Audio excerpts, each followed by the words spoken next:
ఒక ఊరిలో బసవయ్య అనే రైతు ఉండేవాడు. అతనికి 2 ఆవులు ఉండేవి. ప్రతిరోజూ ఆయన వాటిని మేతకు తీసుకెళ్లి తిరిగి తీసుకొచ్చేవాడు.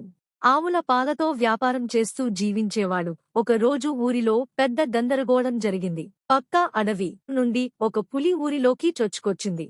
అందరూ భయపడిపోయారు. ఆ పులి బసవయ్య ఆవులను చూసి ఒకదానిని పట్టుకుని అడవిలోకి తీసుకెళ్లిపోయింది. బసవయ్యకి అది చాలా బాధ కలిగించింది. ఆ ఆవు మీద అతనికి ఎంతో అభిమానం ఉండేది. దాన్ని వదిలిపెట్టకూడదని, పులిని ఎలా అయినా అడ్డుకోవాలని బసవయ్య నిర్ణయించుకున్నాడు. కాని పులిని చంపడం అతనికి సాధ్యం కాదు.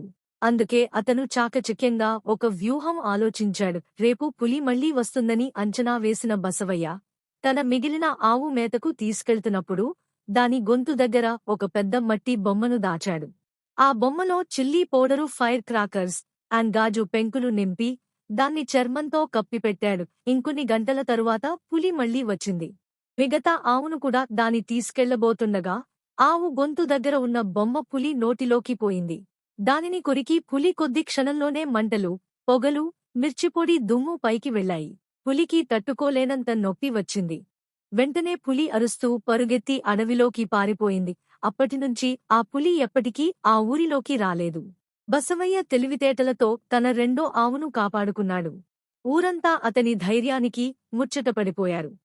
ఈ కథ మీకు నచ్చినట్టు అయితే ఇప్పుడే మన చిట్టి స్టోరీస్ ను లైక్ కొట్టి సబ్స్క్రైబ్ చేసుకోండి.